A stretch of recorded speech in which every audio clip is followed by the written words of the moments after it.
அது அதிகாரப்பூர்வமான செய்தி இல்லை. சரிங்களா? அது சும்மா ஏதோ வாய் புளித்ததோ மாங்காய் புளித்ததோ அங்கே அவர் பேசியிருந்தார், இங்கே இவர் பேசியிருந்தார். அதிகாரப்பூர்வமாக பவன் கல்யாணம் அறிவிச்சாரா? எனக்கு நெருக்கடி கொடுக்குறாங்க. நெருக்கடி இருக்குதானா? இருக்குது. அவரே அறிவிச்சிட்டார் நெருக்கடி இருக்குது. சிபிஐக்கு முன்னாடி பாஜக இருக்கா? இன்னும் அவங்க தான் இருப்பாங்க, வேற யார் இருப்பாங்க? விஜய் அவர்களுக்கு நெருக்கடி கொடுக்கறதுக்கு தான் இவ்வளவு வேலையும் பண்றாங்க. ஏன் ஜனநாயகம் படம் இதுக்கு முன்னாடி வந்து சென்சார் போர்டு பிரச்சனை. நான் கேட்கிற சென்சார் போர்டு எதுக்குங்க? செல்போன்ல 1008 விவகாரம் வந்துச்சு. மக்கள் எப்படி ரிசீவ் பண்ணிப்பாங்க? இது அவைக்காவுக்கு என்ன செல்வா கூடுமா இல்ல குறையுமா? கூடும் சார். 2 பேர் செத்துட்டாங்க. ஆமா, பாத்தீங்களா? இதுவே விஜயில அவனா ஒருத்தன் கீழே ஊந்தான் தொம்பனானா இப்ப என்ன அந்த கேள்வி நீங்க கேட்டுட்டு இருப்பீங்க. இந்த இப்படி இருக்குது ஊடகம். நேரு எல்லாருக்கும் சால்வ போட்டது ஏன் உதயநிதிக்கு போடல?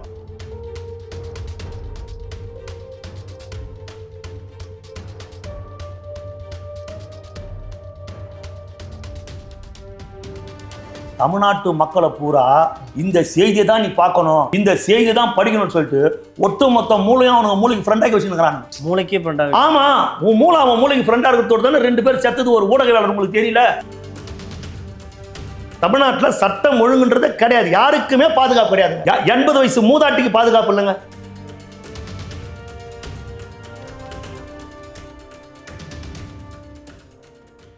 கலர் கண்ணாடி வாய்ஸ் நேயர்களுக்கு வணக்கம். இன்று நம்மோடு இருப்பவர் அரசியல் விமர்சகர் ஓட்டேரி ஜெயக்குமார் அவர். வணக்கம் ஐயா. வணக்கம். எப்படி இருக்கீங்க? நல்லா இருக்கேன். விஜய்க்கு வந்து சிபிஐ ஒரு பக்கம் ரைடு ஆஜராக சொல்லியிருக்காங்க. அதே சமயம் வந்து ஜனநாயகம் படக்கும் சென்சார் போர்ட்லேருந்து ஒருத்தருக்கு உடல்நிலை குறைவுன்ற மாதிரி சொல்லி ஒரு பக்கம் போயிட்டுருக்கு. இன்னொரு பக்கம் வந்து பவன் கல்யாண் கிட்ட பேசிட்டு என்டிஏ கூட்டணியில் விஜய் சேர போகிறாரா இல்லையா அப்படின்ற விவாதங்கள் ஊடகங்களில் பெரிதாயிட்டு இருக்கு. அதை எப்படி பார்க்குறீங்க? அது புரளி. பவன் கல்யாணம் பேசுகிறாரு, இவர் என்டிஏ கூட்டணியில் விஜய் சேர்றாரு. இது புரளி. இது வந்து திட்டமிட்டு பரப்பப்படுகிற ஒரு வதந்தி. திட்டமிட்டு பரப்புறதுல என்ன பயன் இருக்கு? என்ன பயன்னா, அதிமுக பாஜக கூட்டணி, இது தாவேகா. திமுக தலைமையில் கூட்டணி வலுவாக இருக்குது. 21 கட்சி இருக்குது அங்கே. இவங்க இப்படி இருக்கிறாங்க. இவங்க ஒன்றாயிடுவாங்க பொழுது. அப்போ இவங்க ஒன்றாயிட்டா கண்டிப்பாக இவங்க தான் ஜெயிப்பாங்க. திமுக தோத்துரும், இவங்க தான் ஜெயிப்பாங்க. ஆனால் இவங்க ஒன்றாக மாட்டாங்கன்றது திமுகவுக்கு தெரியும். ஆனால் ஒன்றாயிடுவாங்க பொழுது. ஒன்றாயிட்டா திமுக தான் தோக்கும், இவங்க தான் ஜெயிப்பாங்க. அப்போ ஒன்றும் ஆகலை, அப்போ திமுக தானே வரும். இப்படி மக்களுடைய மெயின் செட்டை மாற்றுறாங்க. தாவேகா அதிமுக பிஜேபி ஒன்றும் ஆகலப்பா, ஒன்றும் ஆகும்னு எதிர்பார்த்தாங்க, ஆனால் ஆகலை. அப்போ ஓட்டு பிரிஞ்சு போச்சு, அப்போ இவங்க தான் வந்துடுவாங்க அப்படின்னு ஒரு மெயின் செட்டை கொண்டு வரத்துக்காக இந்த வேலை நடந்துருக்குது. அதுக்கு நம்ம தரப்பில் சொல்கிறத விட, இவங்க தரப்பில் தாவேகா தரப்பில் சொல்கிறத விட நயினார் நாகேந்திரன் சொல்லியிருக்கிறாரு இது ஒரு வதந்தி புரளி அவர் சொல்லியிருக்கிறாரு. அதுக்கப்புறம் நிர்மல்குமார் சொல்கிறாரு, தாவேகா சார்பில் நிர்மல்குமார் சொல்லியிருக்கிறார், இதுக்கு நாங்கள் பதில் சொல்லி அழுத்துச்சு. எங்களுக்கு உங்கள் யூகங்களுக்கெல்லாம் பதில் சொல்ல முடியாது. எத்தனை முறை தான் சொல்கிறது? தூங்குறவனை எழுப்பலாம், தூங்குற மாதிரி நடிக்கிறவனை. புரியுதுங்களா? திட்டம் போட்டு நீங்கள் ஒரே கொஸ்டினை நீங்கள் திருப்பி கேட்டுருந்தா இது வேண்டும்னே பண்ணுற வீண் வதந்தி. இது வேண்டாம், விட்டாச்சு. அண்ணாமலை சொல்லியிருக்கிறாரு, டீயும் காப்பியும் ஒரு நாளும் ஒன்றாகாது. டீயும் காப்பியும் ஒன்றாக்க முடியாது. தாவேகா வேறு, பிஜேபி வேறு. சித்தாந்த ரீதியாக ரெண்டுமே வேற. இது இணையறதுக்கு வாய்ப்பு இல்லை, கூட்டணி வைக்கிறதுக்கு வாய்ப்பு இல்லை, அண்ணாமலே சொல்லியிருக்கிறார். இல்லை, பாஜக இதில் என்ன சந்தேகம்னா, ஏன் இது தேசிய ஊடகங்கள்லாம் ஒரு பேசு பொருளாக இருக்குன்னா, பாஜக பேசுனது ஓகே, பவன் கல்யாணம் திரும்ப அது என்டர்டைன் பண்ணி பேசுறதா இன்னைக்கு எல்லாரும். அதிகாரப்பூர்வமான செய்தி இல்லை. அது அதிகாரப்பூர்வமான செய்தி இல்லை. சரிங்களா? அது சும்மா ஏதோ வாய் புளித்ததோ மாங்காய் புளித்ததோ அங்கே அவர் பேசியிருந்தார், இங்கே இவர் பேசியிருந்தார். அதிகாரப்பூர்வமாக பவன் கல்யாணம் அறிவிச்சாரா? கிடையாது. இவர் ஒரு தனித்து வராரு, லட்ச தொண்டர்களை கூட்டி ஒரு கட்சியை தொடங்குறாரு, ஒரு கட்சியை நடத்துறாரு, பல பிரச்சனைகளை இவர் சந்திக்கிறாரு. சரிங்களா? நான் தான் முதலமைச்சர் வேட்பாளர் என்றாரு. திமுகவா தாவேகாவா, தூய சக்தியா தீய சக்தியான்னு மக்கள்கிட்ட கேள்வி கேட்கிறாரு. இவரே முதலமைச்சர் வேட்பாளராகத்தான் தமிழ்நாட்டு மக்கள் ஏற்றுக்கொண்டிருக்கிறார்கள். மக்களுடைய முதல் வேட்பாளர் ஏற்றுக்கிறாங்க. அவருடைய தொண்டர்கள்லாம் இவர் முதலமைச்சர் ஆகணும் தான் ஆசைப்படுறாங்க, களப்பணி ஆற்றுக்கிறாங்க. மிகப்பெரிய அளவில் விசில் சின்னமே மக்கள்கிட்ட போய் சேர்ந்துருக்குது. அவர் ஏன் இதெல்லாம் பண்ண போறாரு? அதெல்லாம் கிடையாது. சும்மா இது ஏதோ திசை திருப்பத்துக்காக யாரோ கலைப்பு விட்ட வதந்தி, அது ஒன்றும் கிடையாது. காங்கிரஸ் தாவேகா கூட்டணி உறுதி பேசிட்டாங்க, நடந்ததா? இவனுங்களா பேசுறானுங்க, இவனுங்களா கலைப்பு விடுறானுங்க. புரியுதுங்களா? காங்கிரஸ் தாவேகா கிட்ட போகல, தாவேகா கிட்ட யாரையும் போல, அதெல்லாம் கிடையாது. வந்தா ஆட்சியில் அதிகாரத்தில் பங்கு, வரலையா உன் தலையெழுத்து. இப்படி ஒரு பக்கம் இருக்கையில் சிபிஐ வந்து ஆஜராக சொல்லியிருக்காங்க. அதே சமயம் வந்து ஜனநாயகம் படமும் ஒரு தடை அப்படின்ற மாதிரி. சார், இதை வந்து ஆரம்பத்திலேயே தளபதி விஜய் அவர்களே சொல்லியிருக்கிறார், எனக்கு நெருக்கடி கொடுக்குறாங்க. நெருக்கடி இருக்குதானா? இருக்குது. அவரே அறிவிச்சிட்டார் நெருக்கடி இருக்குது. சிபிஐக்கு முன்னாடி பாஜக இருக்கா? இன்னும் அவங்க தான் இருப்பாங்க, வேற யார் இருப்பாங்க? சிபிஐ பின்னாடி வேறு யார் இருப்பாங்க? பிஜேபி தானே இருக்கும். இப்போ இவரை ஏன் இப்போ இவரை கூப்பிட்டீங்க? தேர்தல் நேரம், தேர்தல் பரபரப்பாக வேலை போய்க்கு நிற்குது. 2 முறை கூப்பிட்டீங்க, 2 முறையும் வந்து ஆஜராகிட்டு வந்துட்டார். மீண்டும் ஒரு முறை கூப்பிட்றேன். அப்போ என்ன கேட்டேன், இப்போ என்ன கேட்க போகிறேன்? இவர் சாட்சி தானேங்க. என்ன பிளான் பண்ணுறீங்க நீங்கள்? வேறு எதனா பிளான் பண்ணுறீங்களா? இவர் சாட்சியாக தானே கூப்பிட்டீங்க. இவர் என்ன பண்ணார்? க்ரௌடு கூடி இருக்குது, அவங்க அவரை பார்க்க கூடி இருக்கிறாங்க, அந்த இடத்துக்கு ஒரு போகிறாரு. மீதெல்லாம் போலீஸ் சம்மந்தப்பட்டது. அதில் நீதிமன்றம்னு ஒன்று இருக்குது. யாரும் தப்பாக எதுவும் பண்ண முடியாது. இந்த நாட்டில், இந்த ஜனநாயக நாட்டில் தப்பாக பண்ணால் சரி வராது. சரிங்களா? இவரை கூப்பிட்டுருக்குறாங்க, இவர் போய் 2 முறை போயிட்டு வந்துட்டார். இப்போ 3ஆவது முறை 10ஆம் தேதி கூப்பிட்டாங்க. ஏங்க எனக்கு நேர்காணல் 1008 வேலை வச்சுருக்கிறாங்க, இந்த நேரத்தில் கூப்பிட்றீங்க போது இப்போ மறுபடியும் அவங்க வந்து வேறு ஒரு தேதி சொல்லியிருக்கிறாங்க, 13 நினைக்கிறேன். சரிங்களா? இப்போ மறுபடியும் இன்னும் கூப்பிட்டுருக்குறாங்க. அவருக்கு ஆஜராவார்னு நினைக்கிறேன். இப்போ சென்னையில் சிபிஐ எலெக்ஷன் டைமில் கூறுறது காரணம் நெருக்கடி கொடுக்கறதுக்கு தாங்க. அதுதான் தெரியுதாங்க. நெருக்கடி கொடுப்பதற்கு தான், விஜய் அவர்களுக்கு நெருக்கடி கொடுக்கறதுக்கு தான் இவ்வளோ வேலையும் பண்ணுறாங்க. ஏன் ஜனநாயகம் படம் இதுக்கு முன்னாடி வந்து சென்சார் போர்டு பிரச்சனை. நான் கேட்குறேன், சென்சார் போர்டு எதுக்குங்க? செல்போன்ல 1008 விவகாரம் வந்துடுச்சு. எல்லாமே சென்சார்லேயே வருது, செல்போன்லேயே வந்துடுச்சு. லைவ் ஆக்சிடென்ட், லைவ் பிரச்சனை, வட்டாங்க எல்லாமே செல்போன்லேயே இருக்குது. அப்புறம் சென்சார் அன்னைக்கு இதெல்லாம் கிடையாது. அன்னைக்கு சென்சார் போர்டுன்னு ஒன்று தேவைப்பட்டது. இன்னைக்கு எல்லாமும் ஃபோன்லேயே இருக்குது, தேவையில்லை. ஆனால் சென்சார் போர்டு, சரி சென்சார் போர்டு அதுக்கு ஏதோ பிரச்சனை பண்ணிட்டாங்க. அதுக்கப்புறம் வந்து மறு கமிட்டி அதை பார்க்கணுன்னாங்க. இப்போ மறு கமிட்டிக்கு இந்த படத்தை அனுப்பிச்சிட்டாங்க. ஆனால் அதை பார்க்குறதுல ஒருத்தருக்கு உடம்பு சரியில்லைன்னா இது திட்டமிட்ட சதி தானே. நீ பாரு, மறு கமிட்டி பாரு, அந்த மறு கமிட்டி பார்க்கறதே தள்ளி போடுறாங்க. இது திட்டமிட்ட சதினால தெரியுது நீங்கள் தான் பண்ணுறீங்கன்னு. அப்போ மக்களுக்கு தெரியும் இதை பிஜேபி தான் பண்ணுதுன்னு, அந்த கவர்மெண்ட் தான் பண்ணுது. ஜனநாயகம் படம் பிரச்சனை பிஜேபி கவர்மெண்ட் தான் பண்ணுதுன்றது ஜனங்களுக்கு தெரியுமே. அப்புறம் இதெல்லாம் சந்தேகம். மக்கள் எப்படி ரிசீவ் பண்ணிப்பாங்க? இது தாவேக்காவுக்கு என்ன செல்வா கூடுமா இல்லை குறையுமா? கூடும் சார். அவர் மேலே மதிப்பும் மரியாதையும் கூடும்ல. அவர் தான் சொல்கிறாருல்ல, எல்லாத்தையும் விட்டுட்டு நான் வந்திருக்கிறேன், உங்களை நம்பி வந்திருக்கிறேன், என்ன கைவிட்டுற மாட்டீங்களேன்னு கேட்குறாருல்ல. 30 ஆண்டுகளாக என்னை ரசிச்சிங்க, என்னை தூக்கி தலைமையில தூக்கி வச்சு கொண்டாடினீங்க, உங்களுக்காக என்னோட ஆயுளை உங்களுக்காக ஒப்படைப்பதற்காக நான் வந்திருக்கிறேன், இனி நீங்கள் தான் அப்படின்றாருல்ல. அம்மா சொன்னாங்களே, மக்களால் நான், மக்களுக்காகவே நான், அப்படி தானே இன்னைக்கு வந்திருக்கிறார் இவர். உங்களுக்காகவே வந்திருக்கிறேன், நீங்கள் தான் எல்லாமே. அப்புறம் அந்த மக்கள் இப்படி அவரை கைவிட்டுருவாங்க. பார்த்துட்டு தான் இருக்கிறாங்க. ஜனநாயகம் படம் எவ்வளோ தொல்லை கொடுக்குறாங்க, சிபிஐ மூலமாக இவருக்கு எவ்வளோ பிரச்சனை பண்ணுறாங்க, சிபிஐ மூலமாக இவருக்கு எவ்வளோ தொல்லை கொடுக்குறாங்க, இவ்வளவு எவ்வளோ நெருக்கடி ஏற்படுத்துகிறாங்க, மத்திய அரசு எவ்வளோ செய்யுது, மாநில அரசு என்ன செய்யுது, எல்லாம் பார்த்துட்டு தானே சார் இருக்கிறாங்க. பார்க்காம இல்லைல்ல.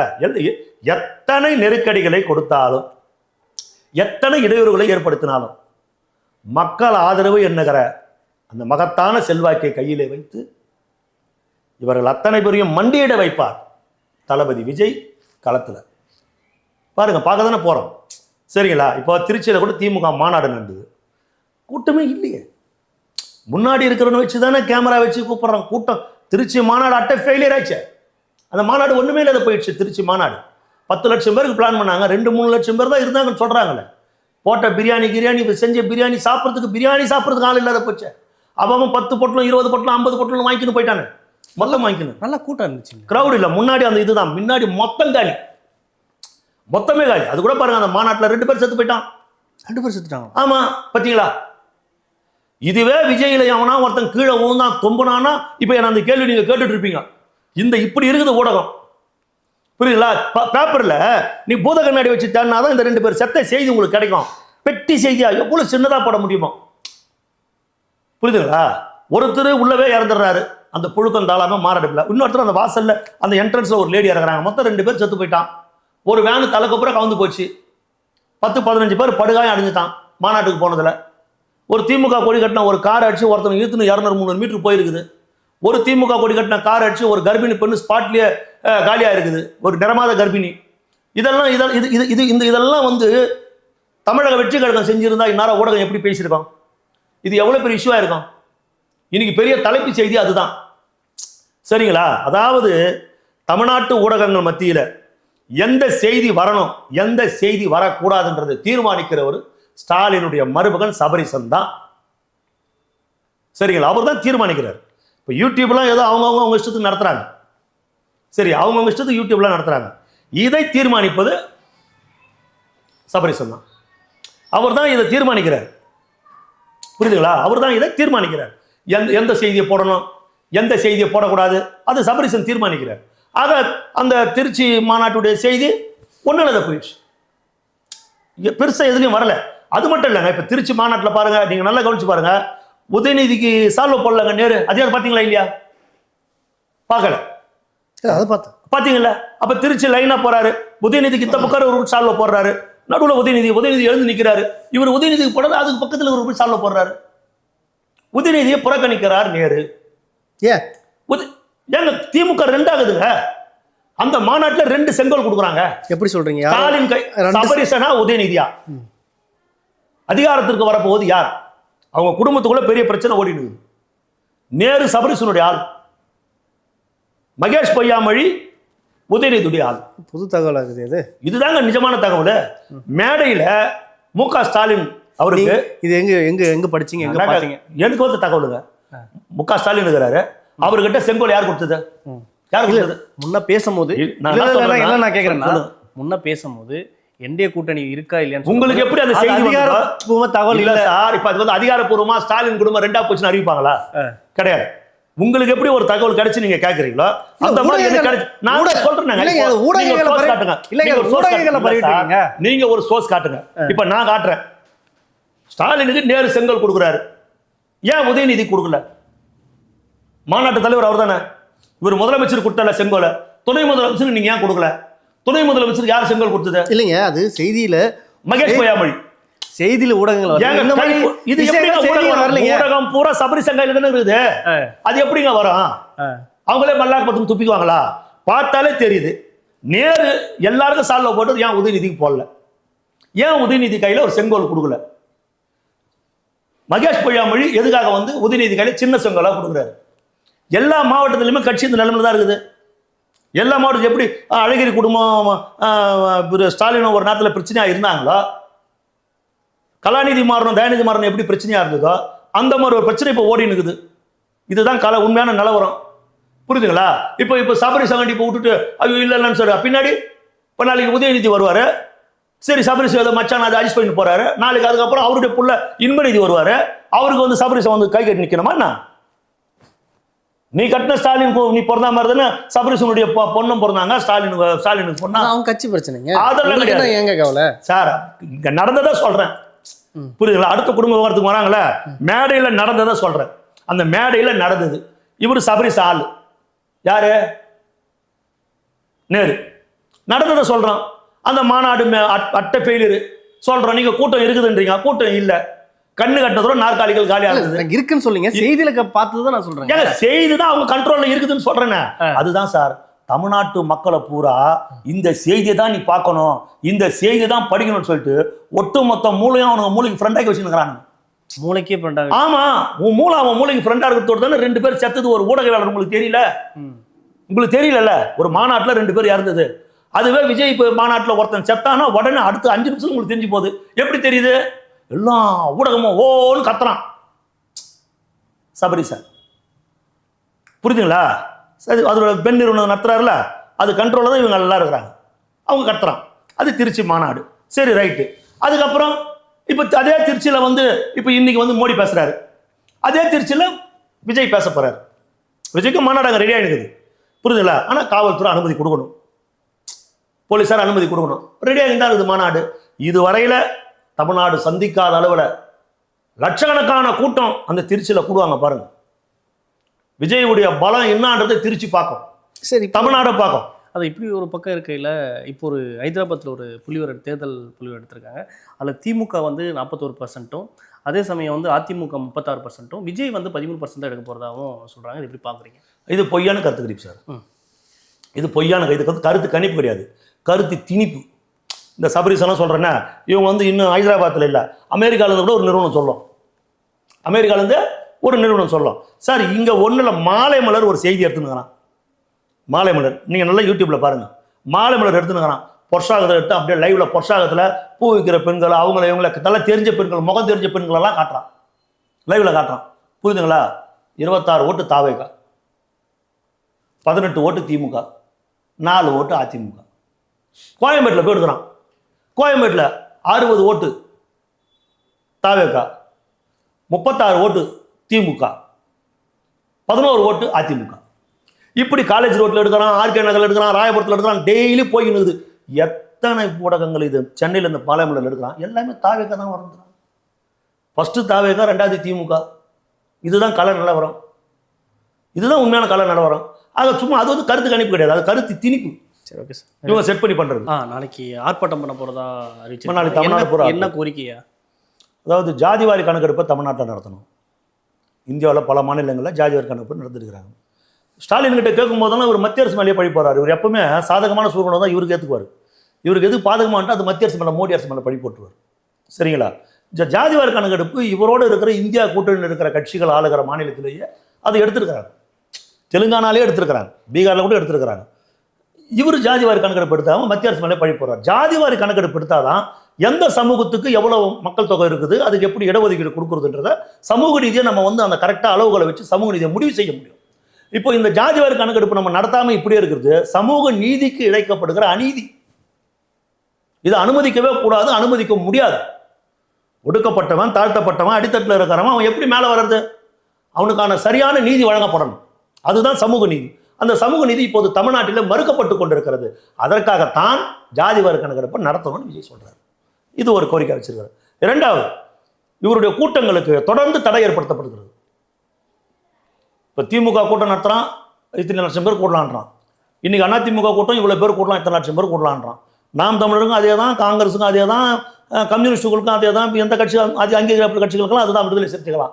ஆனால் விஜய்க்கு மட்டுமே நெருக்கடி.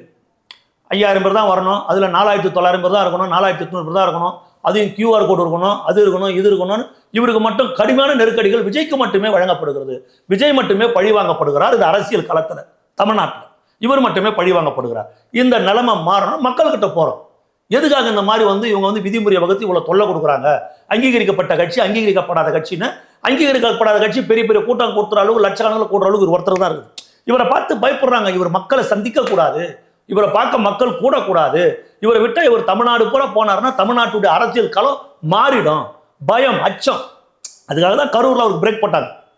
புரியுதுங்களா? இனி இவரை வந்து நம்ம இப்படியே விட்டா, கரூர் சம்பவம் மட்டும் நடந்ததுன்னா தமிழ்நாட்டில் அத்தனை மாவட்டங்களை விஜய் நேரம் பார்த்துருக்காரு. அது நடக்கக்கூடாது. இது நாளுக்கு நாளுக்கு நாளுக்கு நாளுக்கு இவருக்கு செல்வாக்கு உச்சத்துக்கு போதும்னா இவங்க பண்ணாங்க. ஆக எங்களுக்கும் ஏன் இப்படி மறுக்கப்படுகிறது? முறையான அனுமதி அத்தனை பேருக்கும் போகணும், அத்தனை பேருக்கும் முறையாக போகணும். அப்போ எங்கனாலும் முறையாக நடத்தப்படணும். அதனால் வந்து அதை கண்டித்து, காவல்துறை கண்டித்து முறையான அனுமதி வழங்க கோரி இப்போ திருச்சியில் மாநாடு நடத்தணும். இப்படியே 4500 பேர் 4800 பேரோட ஒரு நிர்வாகிகளை பார்த்தா போதுமா? இல்லை, 4800 பேர் தான் பார்க்கணுன்னா நீங்களும் அதே மாதிரி பாருங்கள். உங்களுக்கு அதே மாதிரி QR கோடு போடுங்க, SOP அதே மாதிரி போடுங்க, உங்களுக்கு போடுங்க. நீங்களும் QR கோடு வைங்க, உங்க QR கோடு போட்டு அவள்கிட்ட நடத்திட்டு போங்க. இல்லை இல்லை, நீ ஒரு ஆள் மட்டும் தான் QR கோடு, எங்களுக்கெல்லாம் இல்லைன்னும் போது இது வந்து அநீதி, அக்கிரமம். இதை எதிர்த்து போறார். மூணாவது சட்டம் ஒழுங்கு. தமிழ்நாட்டில் சந்தி சிரித்து கொண்டிருக்கிற சட்டம் ஒழுங்கு, நாளுக்கு நாள் காரி முய்ந்து கொண்டிருக்கிற சட்டம் ஒழுங்கு. தமிழ்நாட்டில் காவலர்களுக்கும் பாதுகாப்பு இல்லை, காவலர்களால் மற்றவர்களுக்கும் பாதுகாப்பு இல்லை. இப்படியும் இருக்குது, அப்படியே இருக்குது. ஆகாஷ்ன்ற ஒரு பையன், அவன் ஏதோ ஒரு விசாரணைக்காக கொண்டு போகிறாங்க. அந்த பையனை அடிச்சு கொண்டுட்டாங்க. அவங்க ஃபேமிலி வந்து 4 நாளாக அப்டெக்ட் பண்ணுறான், மறியல் பண்ணுறான். 4 நாளாக ஒரு சின்ன சண்டை கேஸு, ஒரு ரிமாண்ட் பண்ணி உள்ள அனுப்பு, ஒரு திருநர்சன் போடு. அவன் எப்படி செத்து போனான்? கால் ஒடிஞ்ச பையன் எப்படி சாவுறான் மருத்துவமனையில்? இப்போ அவங்க குடும்பத்துடைய குற்றச்சாட்டு இது ஒரு இடம் மட்டும் கிடையாது. இதுக்கு முன்னே திருப்பூணத்தில் அந்த ஒரு விசாரணைக்காக அழைச்சின்னு போனால் அந்த அஜித்குமார். சரிங்களா? இது தொடர்ந்து காவல் லாக்அப் மரணம்ன்றது தமிழ்நாட்டில் நடந்துக்கினே இருக்குது. பெண்களுக்கு பாதுகாப்பு இல்லை, பெண்களுக்கு பாதுகாப்பு இல்லை, பெண் குழந்தைகளுக்கு பாதுகாப்பு இல்லை, வயதான முதியோர்களுக்கும் பாதுகாப்பு இல்லை. ஒரு முந்தானத்து பார்த்தீங்கன்னா ஒரு சம்பவம், கிருஷ்ணகிரி மாவட்டத்தில் ஒரு சம்பவம். அந்த இடத்துல பார்த்தீங்கன்னா ஒரு தோட்டத்தில் இருக்கிற ஒரு முதியவர், அவருடைய மனைவி 70 வயது முதியவரும் 60 வயது மனைவி, 2 பேரும் தோட்டத்தில் இயற்கையாக ஒன்றி அழகாக சந்தோஷமாக அந்த வயசான காலத்தில் கடைசி காலத்தை அவங்க அனுபவிச்சுன்னு இருக்கிறாங்க. அவங்களுக்கு ஒருத்தன் போய் பாலியல் தொல்லை கொடுக்குறான். முந்தானத்து நைட்டு அந்த 60 வயசு தாய், அவங்க வந்து ஒரு சித்தியா, ஒரு பெரியம்மாவா, ஒரு அத்தையா, ஒரு தாயா, ஒரு மகளுக்கு தாயா, ஒரு பாட்டியா, எத்தனை அந்தஸ்து அவங்களுக்கு இருக்கும்? புரியுதுங்களா? அவங்களுக்கு எத்தனை அந்தஸ்து, எத்தனை பேர் இருக்கும்? ஒரு 70 வயது முதியவர் எப்படி தடுப்பார்? ஒரு இவ்வளோ வயசான காலத்தில், வயோதிக நேரத்தில் அவர் கண்ணு முன்னாடி அவருடைய மனைவி பாலியல் வன்கொடுமை செய்யப்படுகிறார், கற்பழிக்கப்படுகிறார் போது அந்த பெரியவர் எவ்வளவு வேதனைப்பட்டிருப்பாரு. அதை தடுக்க போன அவரை அடிச்சே கொள்றான். இந்த வயசுல இந்த அவமானம் அவருக்கு தேவையா?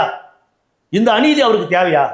ஒரு நல்ல கௌரவமான சாவு நம்ம மனைவிக்கு கிடைக்கலையே, நமக்கு அவர் யோசிப்பார்ல. அந்த அம்மா இப்போ ஹாஸ்பிட்டலில் இருக்கிறாங்க. ஒரு இது அவமானப்பட்ட ஒரு அசிங்கம், நம்ம எப்படி சொல்றதுனே தெரியல. இவ்வளோ பெரிய ஒரு அநீதி நடக்குது ஒரு 60 வயசு தாய்க்கு, ஒரு வயதான அந்த அம்மாவுக்கு.